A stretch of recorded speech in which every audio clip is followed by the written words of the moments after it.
할렐루야. 제가 신학을 준비하던 때 교회 추천을 받아야 되기 때문에 교회에 소속이 되어졌습니다. 제가 집에서 쫓겨나서 한 2년 반을 돌아다니다가 3년째에 갈 곳이 없었어요. 그래서 교회에 알고 있는 그 교회, 저는 그 교회 목사님을 잘 몰랐습니다. 그런데 제가 갔던 그 교회는 저희 집이 바로 한 500m, 한 600m 정도 이렇게 산비탈로 해서 보이는 곳이 바로 저희 집이었어요.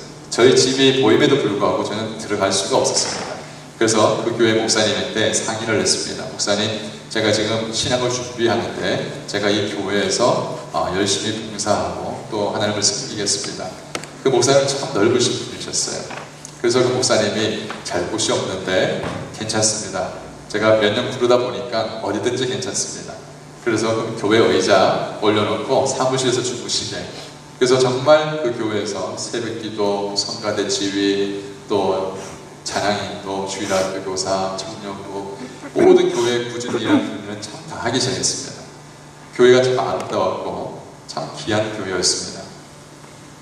그러다 어느 날 주일날 오후 예배 때 목사님이 설교를 하시다가 그 설교 도중에 이런 말씀을 하십니다. 지금 내가 몸이 좋지 않으니까 지금 제가 누우면 안 되겠습니까? 라고 하면서 설교 도중에 강대상 위에 눕는 거예요. 그 순간에 모든 성도들은 설교 중에 목사님이 왜 이런 얘기 하실까 싶어서 가만히 유심히 보다가 아차 싶은 거예요. 그래서 장로님 두 분이 후닥하고 강대상 위에 올라가시고 보니까 목사님이 이제 의식을 잃은 상태가 되어져 버렸습니다. 급성 스트로크가 와버린 거죠. 그래서 빨리 911에, 한국은 뭐죠? 119. 119로 전화를 해서 세브란스 병원에, 침대 병원에 있는데 그 병원으로 후송을 했습니다. 후송을 하고 그 자리에서 수술을 하게 되어졌는데 그때 그 의사가 이런 말을 합니다. 조금만 늦었어도, 그리고 조금만 비켜났어도 목사님은 그 자리에서 소천하셨습니다. 라고 이야기를 하는 것입니다. 짧은 순간이고 아주 경미한 위치에서 터졌는데 그것이 정확하게 조금만 0.2mm, 3mm만 가까이 터졌어도 그 자리에서 돌아가신다는 것입니다. 분초를 다루는 아주 생사의 순간에는 의사의 순간이 절대적으로 필요합니다. 자기 딸 아이가 지금 죽게 된 위치에, 죽게 된 그 지역에 예수님이 손을 대으면 나을 수 있을 것 같은 생각이 들었던 야이로 회당장이었습니다. 율법주의자였습니다. 예배를 주관하는 그러한 형식적인 율법주의자였습니다. 그런데 그가 예수님 발 앞에 무릎을 꿇었습니다. 당신이 우리 딸에게 손을 얹으면 나을 수 있을 것 같습니다. 그래서 급히 예수님 저희 집에 꼭 가주십시오. 그래서 예수님이 만사 제쳐놓고 그 길을 가는 길이었습니다. 해당장 야이로의 가슴속에는 소망이 생깁니다. 나라 조금만 좀 참아라. 예수님이 가시면 너 나올 수 있을 거야. 조금만 더 참아봐. 이렇게 막 속이 타들어가고 있으면서 예수님이 가려고 하는 그 길에 사람들이 너무 인파가 많은 거예요. 사람들이 많아서 가는 길마다 막힙니다. 그래서 24절 말씀 보면 사람들이 서로 밀치곤 합니다. 사람들이 지나가면서 길을 막는 거예요. 왜? 사람들이 자기도 고침받고 싶어서. 그러니까 이 야이로 회당장의 아비의 마음은 막 속에 타들어가는 거예요. 예수님이 가는 길이 쫙 열려져 가지고 우리 집까지 그냥 스트레이트로 갈 수 있으면 좋겠는데 사람들이 자꾸 막는 거예요. 회당장 야이로의 가슴 속에는 정말 예수님께서 조금만 더 빨리 움직였으면 좋겠는데 이런 생각이 드는데 갑자기 예상치 않는 일이 야이로의 길에 벌어졌습니다. 전혀 예상치 않았습니다. 예수님 지금 가는 길은 야이로의 집으로 가는 길이었습니다. 그런데 전혀 예상치 않는 한 여자가 예수님의 발목을 잡아버립니다. 12년간 혈류병을 앓고 있는 한 여자가 예수님 앞에 가기 위해서 정말 이 여인이 주님을 만나기 위해서 그렇게 사람들이 모여있는 곳을 삐집고 들어갑니다. 여러분, 혈류병이라는 것은 피가 멈추지 않는 병입니다. 그래서 레위기의 말씀 보면 이 혈류병은 부정한 병이었습니다. 아주 사람들이 부정한 여인이다라고 낙인 찍히고 이렇게 사람들이 피하는 그런 병이었습니다. 그가 앉은 자리에 사람들이 앉지도 않고 그가 만진 물건은 많지도 않습니다. 이런 혈류병 환자가 12년간 자기 병을 고치려고 무단히 애를 썼습니다. 돈을 들여서 약을 사고 의사를 만났지만 아무래도 고쳐지지 않는 거예요. 시간이 가면 갈수록 더 병이 악화되어집니다. 살 길이 막막한 거예요. 그런데 소문이 하나 들려옵니다. 예수는 분이 지나가신데 저분 만나면 살 수 있대. 그 소문 듣고 혈류병 그 여인의 가슴 속에 아주 조그만 소망이 생겨나기 시작합니다. 그래서 움직였습니다. 혈류병은 피가 멈추지 않으니까 조금만 움직여도 숨이 막히는 거예요. 숨이 헐떡헐떡 거립니다. 조금만 일어나도 어지러운 거예요. 근데 살고 싶어서 예수님이 있는 그곳으로 갔는데 사람들이 너무 많아요. 여러분 한번 이 말씀을 두 가지를 비교를 한번 해봅시다. 회당장은 모든 사람들이 인정하는 사람이었습니다. 그가 예수님한테 올 때는 길이 막히지 않았습니다. 사람들이 비켜줬습니다. 지금 이 회당장의 딸이 죽게 됐다고 하니까 빨리 예수님한테 가보십시오. 길을 열어줍니다. 근데 이 혈류병 여인은 꼭 죄인처럼 가는 길이 다 막혀 있습니다. 자기가 뚫고 들어가야 합니다. 회당장 야이로는 예수님께 가는데 꼭 의인처럼 갑니다. 그런데 이 혈류병 여인은 죄인처럼 갑니다. 예수님 발 앞에 바로 보지 못해서 예수를 뒤로 돌아가지고 예수님 곁을 가까이 가는 그런 모습을 봅니다. 여러분 두 가지를 한번 비교해 보십시오. 접근법이 너무 다른 거예요. 야이로는 이렇게 말합니다. 예수님이 저희 집에 오셔서 내 딸한테 손 얹으면 나을 수 있을 겁니다. 이렇게 말하지만 이 혈류병 여인은 그렇게 말하지 않습니다. 내가 예수님의 옷깃만 만져도 나을 수 있을 것 같다. 예수님이 와서 손을 얹는 것과 내가 예수님의 옷깃을 만져서 그 옷깃만 만져도 내가 나을 수 있을 것 같다. 이런 생각의 차이는 엄청난 차이입니다. 믿음의 크고 작은 어떤 문제가 아닙니다. 그러나 저는 이런 질문을 던지고 싶습니다. 왜 이 마가복음 5장에 회당장 야이로 그 딸을 고치기 위해서 예수님 가는 그 길에 왜 예수님 느닷없이 그 혈류병 여인을 왜 그 대목에 집어넣었습니까? 무엇을 말씀하기 위해서 이 회당장 가는 길, 집으로 가는 그 길에 혈류병 여인이 왜 그것을 브레이크를 걸게 만들었을까? 저는 이 질문을 가지고 계속적으로 기도하며 준비하면서 여기에 메시지가 있다는 걸 알게 됩니다. 사랑하는 교회 성도님들, 야이로는 마음은 급합니다. 빨리 가야 합니다.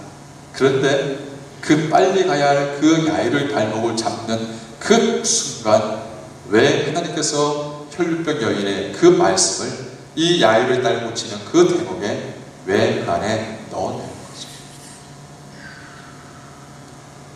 우리가 가는 길마다 여러분 순탄하게 가는 길도 있지만 그러나 우리가 가는 길들마다 다 형통한 건 아닙니다. 걸림돌이 있습니다. 막힘이 있습니다. 근데 하나님은요, 내 인생의 내 삶 가운데 내가 원하지 않던 무엇든 간에 내 인생의 모든 생겨나는 문제와 걸림돌들은 결국 내 인생에서 가장 필요한 과정인 것을 주님은 말씀하고 있는 것입니다. 나중에 더 큰 시련과 더 큰 어려움을 너끈히 이겨나갈 수 있는 그러한 준비를 위해서 하나님은 결국은 이 걸림돌이 하나님 앞에서는 디딤돌로 될 수 있는 하나님의 연단을 준비하기 위한 과정이라는 것을 우리는 꼭 기억해야 합니다. 한번 따라합시다. 응답은 과정입니다. 응답은 과정입니다. 응답은 과정입니다. 여러분, 혈류병 여인을 만나서 예수님이 칭찬을 합니다. 여인아, 네 믿음이 네 병을 고쳤다. 자, 너는 이제 온전히 고쳤으니까 나았다라고 이렇게 칭찬을 해주는 그 순간에 어떤 사람들이 와서 야이로에게 말합니다. 회당장님, 참 안 됐습니다. 지금 당신의 딸이 죽었습니다. 야이로의 가슴은 철렁 내려앉습니다. 아니 어떻게 예수님이 지금 가서 예수님의 손을 놔으면 저 혈육병 여인처럼 살아갈 수 있을 텐데 조금만 더 기다려주면 되는데 라고 하면서 안타까움이 밀려 들어오는데, 또 다른 한면에는 예수님의 그 가는 길을 브레이크를 걸었던 그 혈육병 여인에 대해서 섭섭한 마음이 생깁니다. 왜 예수님이 지금 급한 내 딸을 살릴 수 있는 저 예수님이 왜 멈춰서 이렇게 시간을 질질 끌고 있는가? 예수님을 향해서도 답답함이 넘칩니다.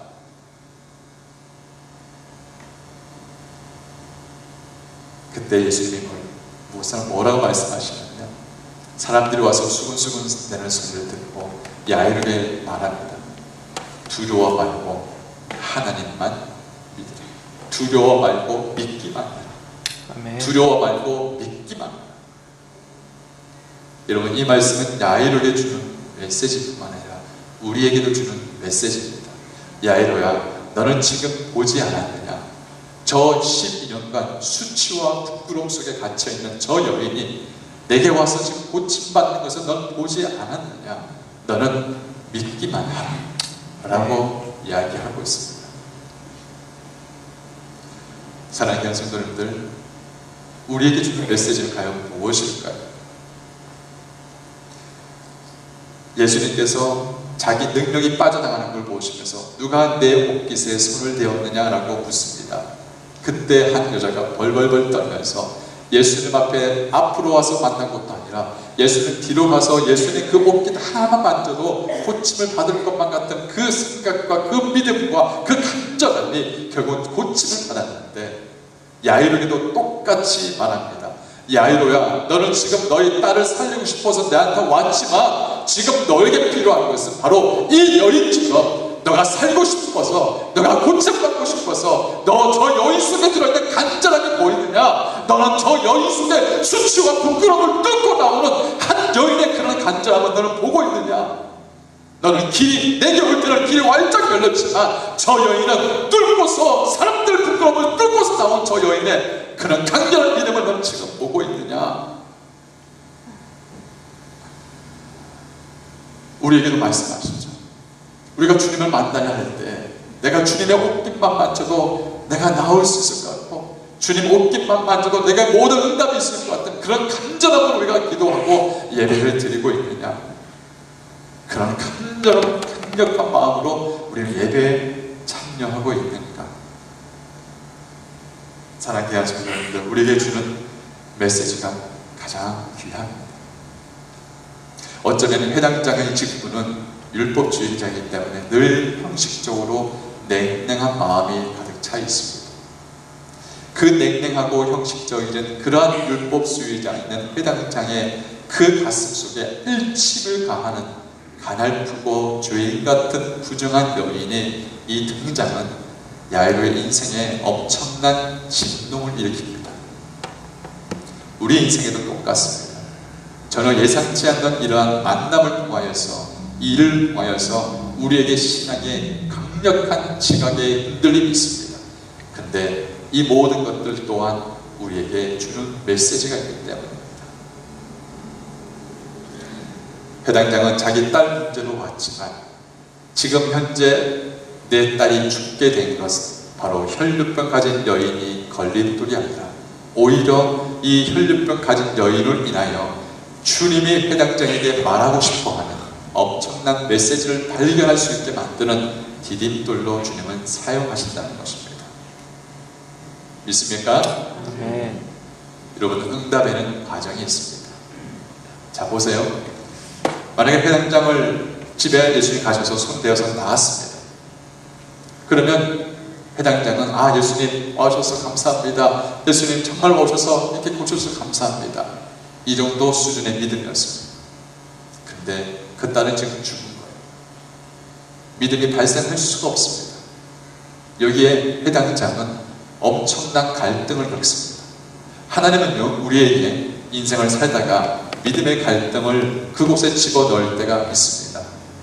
믿음의 갈등을 넣는 이유는 우리에게 문제를 일으켜서 갈등하게 하기 위함이 아니라, 하나님은 이 믿음의 갈등을 통하여서 하나님의 더 큰 믿음이 무엇이고 하나님의 크고 비밀한 일이 무엇인가를 볼 수 있는 믿음의 선택을 하기 위한 갈등으로 집어넣습니다. 아멘. 그래서 야이로의 가슴 속에는 내 딸이 죽어 있는 절망적인 현실과 하나님만 믿고 두려워 말라고 하는 주의 말씀, 이 두 가지 큰 기둥 속에서 갈등하고 있습니다. 지금 내 딸은 죽었어. 저 혈육병 여인은 그래도 살아있었는데 내 딸은 지금 죽었어. 예수님은 두려워 말고 믿기만 하라. 도대체 어떻게 내가 해야 되지? 내가 어떻게 선택을 해야 되지? 이런 갈등 속에 이 야이로는 있는 거예요. 여러분, 이런 갈등 속에 우리가 겪을 때에 사단은 우리에게 침범할 수가 있습니다. 사단은 가만히 있지 않습니다. 사단의 타겟은 이런 불신자가 아닙니다. 이런 갈등을 겪고 있고 이런 어려움을 겪고 있는 사람들, 예수를 믿고 따르겠다는 사람들에게 시험을 주고 어려움을 주어서 어떻게 해요? 믿음의 그 레일에서 탈선하게 만드는 것이 사단의 목적입니다. 그래서 사단이 가장 잘 사용하는 전략 전술 중에 하나가 뭐냐면 두려움, 염려, 근심, 걱정, 질병 이런 것들입니다. 그런데 사단이 주는 어떤 그러한 두려움이나 걱정이나 이런 근심들은 우리가 적을 알 수 있습니다. 아, 이게 어디서부터 온 것인지 알 수 있습니다. 그런데 사단이 사용하는 전략 중에서 잘 모르는 부분이 있습니다. 그게 뭐냐면 낙심이라는 것입니다. 이 낙심이라는 것은 사단이 주는 것이라고 사람들은 생각을 잘 하지 않습니다. 왜? 내가 낙심을 했다는 것은 낙심의 생각을 내가 선택했다는 것입니다. 그 생각을 내가 받아들였기 때문에 그 낙심이 내 안에 차근차근 자여서 내 안에 견고한 진을 치고 그리고 어떠한 소망도 생기지 못하게끔 이 안에 낙심의 뿌리를 깊이 박히게 만드는 이러한 전략을 사단은 쓰고 있습니다. 지금 이 야이로는 철렁 내려앉은 이 낙심, 절망 이 순간에 야이로는 해독제를 맞아야 합니다. 이 해독제를 맞지 않고서는 야이로는 일어날 수가 없습니다. 여러분, 낙심한 자에게 주는 해독제가 크게 세 가지가 있습니다. 첫 번째는 바로 포기하지 말라는 것입니다. 너 딸 지금 죽었지? 그러나 포기하지 마. 사랑하는 성도님들, 우리 인생 가운데 포기하지 않으면 하나님 우리 인생을 다시 고칠 수가 있습니다. 그러나 포기하면 내 인생의 문제 속에 내가 포기하면 고칠 수가 없습니다. 하나님이 포기하지 않는데 왜 우리가 포기해요? 포기하지 않는다면 내 문제가 뭔지, 내 가정의 문제가 뭔지, 내 영적인 부분이 어떻게 고쳐야 하는지, 내가 관계적으로 내 인생에서 어떤 부분이 수정되어야 될 것인지 이런 조정할 수 있는 시간은 있습니다. 근데 포기하면 고칠 수가 없습니다. 이 아이에게 말합니다. 두려워 말고 믿기만 해라. 포기하지 마. 두 번째로 낙심을 고치는 해독제는 뭐냐면 하나님이 내게 베푸신 선하시고 인자하심이 무엇인지 떠올리는 것입니다. 기억해라는 것입니다. 여러분, 하나님은 우리에게 늘 재앙을 주고 진노하시는 그런 불편한 분이 아니십니다. 여러분이 하나님을 생각할 때 기쁠 때가 있었습니다. 여러분이 하나님을 생각할 때 너무너무 행복할 때가 있었습니다. 여러분, 하나님을 생각할 때 너무너무 감사할 때가 있었습니다. 예수님만 생각하면 눈물이 주룩주룩 나올 때가 있었습니다. 예수님만 생각하면 그냥 키죽키죽 웃을 때가 있었습니다. 내가 정말 힘들고 어려울 때, 돈 한 푼 없이 정말 아버지 한 푼도 없이 이렇게 힘들고 어려울 때, 남들이 내게서 등 다 돌릴 때, 그때 주님은 나를 포기하지 않고 내 손을 잡아주었던 그때 하나님의 가장 선하시고 인자하신 그때가 언제인지를 기억하라는 것입니다. 세 번째는 낙심과 싸워야 합니다. 여러분, 낙심은 전쟁입니다. 그래서 철저하게 싸워야 됩니다. 느헤미야가 이런 고백을 합니다. 그 느헤미야가 성벽을 지을 때 수많은 사람들이 와서 온갖 방해를 합니다. 그리고 온갖 오염과 또 여러 가지 말들을 퍼뜨립니다. 근데 느헤미야는 이렇게 말합니다.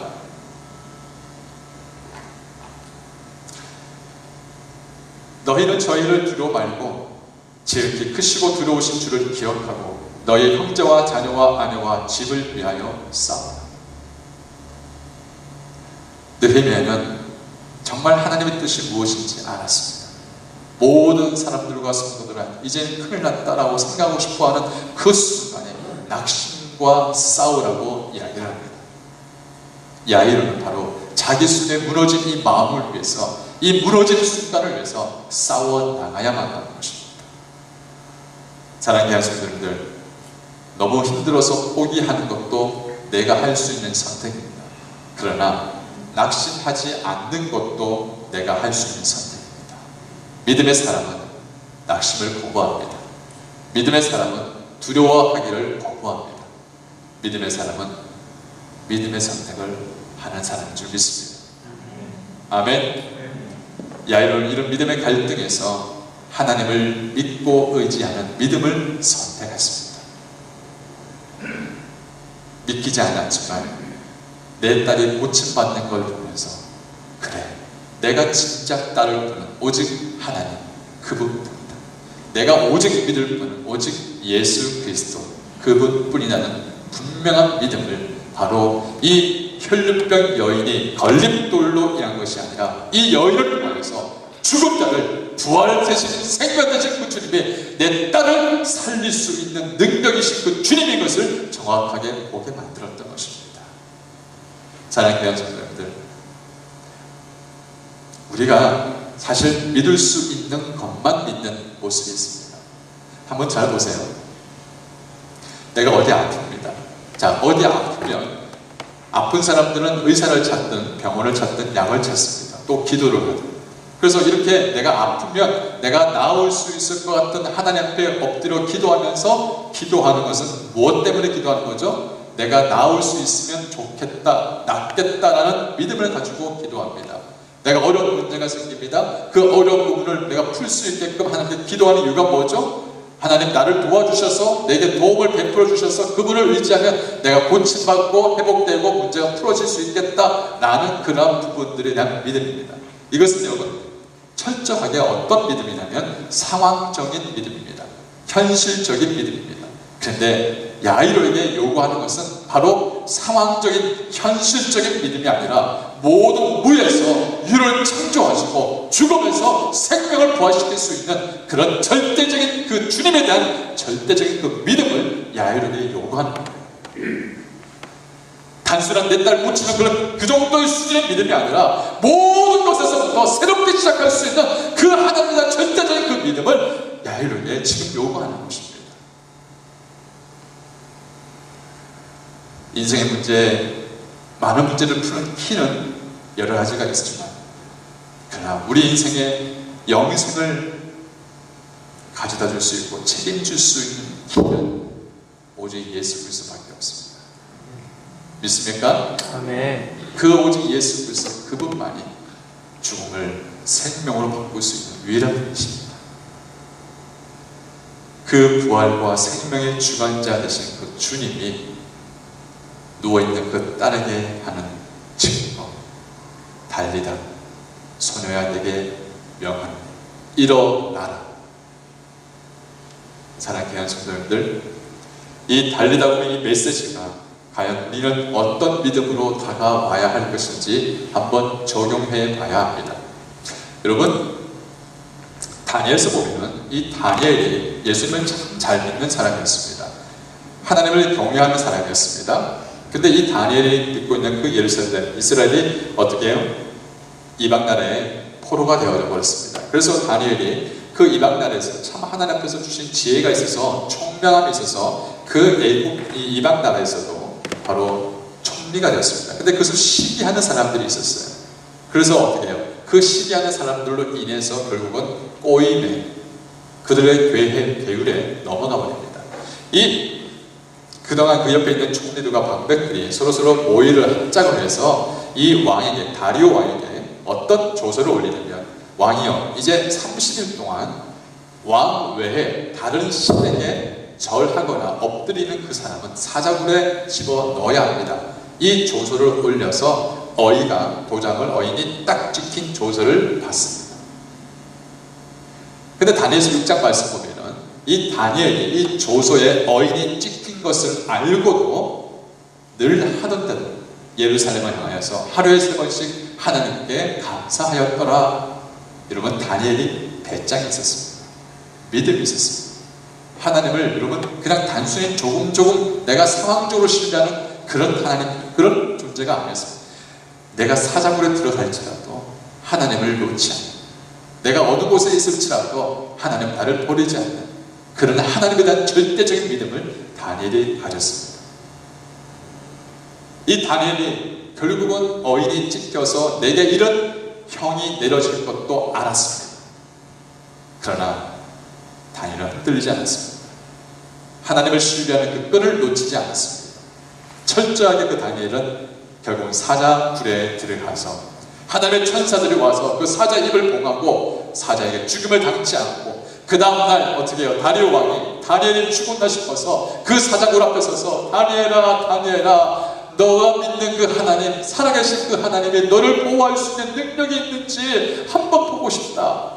근데 사자굴에서 소리가 들립니다. 왕이여 만세수하옵소서. 아니 이게 무슨 소리야? 다니엘아 너 살아있느냐? 왕이여 나는 죽지 않았습니다. 나의 항상 살아계신 하나님이 저를 지켜 보호해 주셨습니다. 다리오 왕은 놀랄 정도가 아닙니다. 다리오 왕은 감격해합니다. 그래서 그 모든 작전과 잘못을 술술 만들었던 그 사람들을 오히려 그 사자굴로 집어넣어버리고, 그리고 온 나라에다가 이런 조서를 다 공포를 합니다. 우리 다니엘서 말씀인데 우리 한번 같이 한번 큰 소리를 보겠습니다. 시작. 내가 이제 조서를 내리노라. 내 나라에 있는 사람들은 내가 다니엘의 하나님을 알면서 떨며 두려워할지 영원히 변치 않으실 자시며 그 나라를 망하지 않을 것이며 그 권세를 무궁할 것이며 그는 구원도 하시고 건져내게도 하시며 하늘에서든지 땅에서든지 이적과 기사를 행하시는 자로서 다니엘을 구원하여 사자의 길에서 벗어나게 하셨습니다 하였더라. 아멘. 우리가 믿고 신뢰하는 그 하나님은 살아계신 하나님인 줄 믿습니다. 우리 하나님은 우리를 버리지도 아니하시고 포기하지 않으시고 우리를 망하지도 않게 하시는 살아계신 하나님을 믿으시길 바랍니다. 그 하나님을 신뢰하는 것, 이것이 우리가 해야 될 몫인 것입니다. 우리에게 재정이 어렵다고요? 우리에게 사람이 없다고요? 아니요. 우리에게 믿음 없는 것을 정확하게 우리는 말씀하고 있는 겁니다. 우리에게 필요한 것은 내 상황적인 믿음이 아니라 하나님에 대한 절대적인 믿음, 그 믿음을 우리 주님은 우리에게 요구하시는 것입니다. 여러분 그 믿음을 가지셔야 해요. 여러분 살다 보면 문제 없는 순간 없습니다.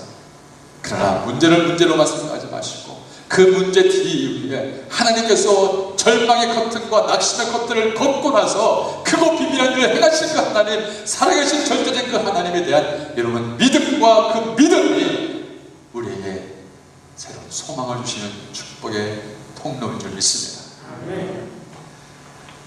아비가 하는 것은 선택입니다. 어떤 선택을 했습니까? 살아있는 믿음의 선택을 했습니다. 살아있는 믿음의 선택을 했어요. 사랑하는 여러분들, 믿음의 선택은 눈에 보이는 것만을 선택하는 것이 아닙니다. 보이지 않는 그 하나님의 손길을 선택하는 것입니다.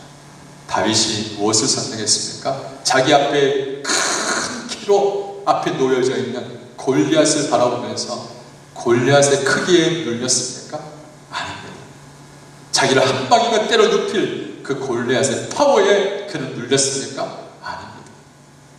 다윗은 자기를 지키고 보호하시고 구원할 자이신 하나님의 능력을 의지했던 것입니다. 아멘. 사랑하는 성도님들, 지금 우리 교회는 위기의 순간을 넘어가고 있습니다. 그 풍랑이 일 때 어떤 사람들은 아이고 큰일 났다, 아이고 우리 물을 빠져 죽겠네, 이런 생각과 이런 말들을 할 때도 있을 겁니다. 그런데 어떤 사람들은 배가 뒤집히지 않으려고 무단히 애를 쓰는 사람들도 있습니다. 근데 여러분, 저는 두렵지가 않습니다. 하나님에 대한 시선을 놓치지 않고 있습니다. 여러분, 여러분의 시선을 우리 하나님께 맞추시기 바랍니다. 두려워하지 말고 믿기만 하라. 그분이 여러분에게 주시는 하나님의 음성입니다. 아멘.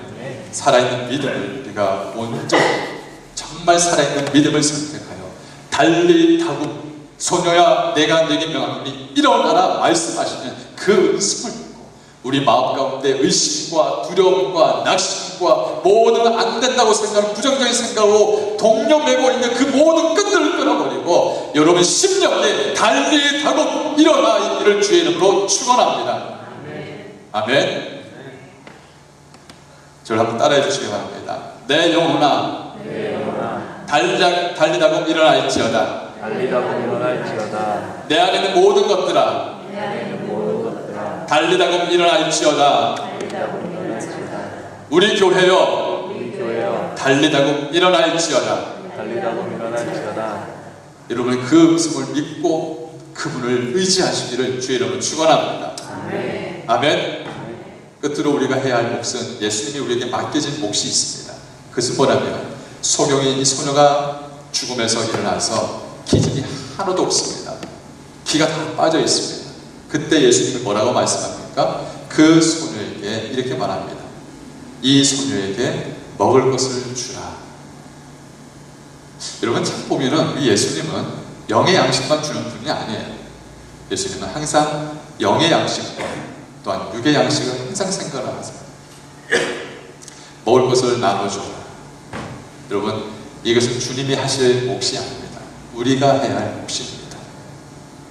지금 교회를 아픈 마음으로 떠났던 분들, 그분들에게 우리가 떡을 나눠줘야 되고 또 위로해줘야 되고 보답해줘야 됩니다. 이것은 우리가 해야 할 몫입니다. 사랑하는 귀한 성도님들, 우리 주변에 힘들고 어려운 사람들, 그들의 손을 붙잡아서 일으켜주고 그리고 그 영혼들을 떡을 나눠주는 것은 우리가 해야 할 몫입니다. 지금 우리 안에 있는 분들을 서로 위로하고 격려해주며 힘들지 잘했다 조금만 참아라 이런 마음들을 이런 격려의 위로의 말들을 해주는 건 우리가 해야 할 몫입니다. 이걸 우리에게 남겨놓으셨습니다. 소녀에게 말합니다. 소녀야 너는 새로운 생명을 얻은 자다. 이제 주만을 위해서 살아. 너는 더불어 사는 인생이다. 오직 주를 위해서 살아. 사랑하는 성도님들, 정말 하나님께서 이 야이로의 해당장의 그 모든 길 가운데 걸림돌을 던져주었지만 이 걸림돌이 오히려 하나님의 놀라운 주님의 디딤돌이 되어서 하나님의 능력을 경험하는, 하나님을 경험하는 놀라운 축복을 경험한 것처럼 우리 온 성도님들이 이 어려움을 잘 견디고 잘 디뎌서 하나님의 큰 믿음을 경험하는 놀라운 축복이 있기를 주의 이름으로 축원합니다. 아멘.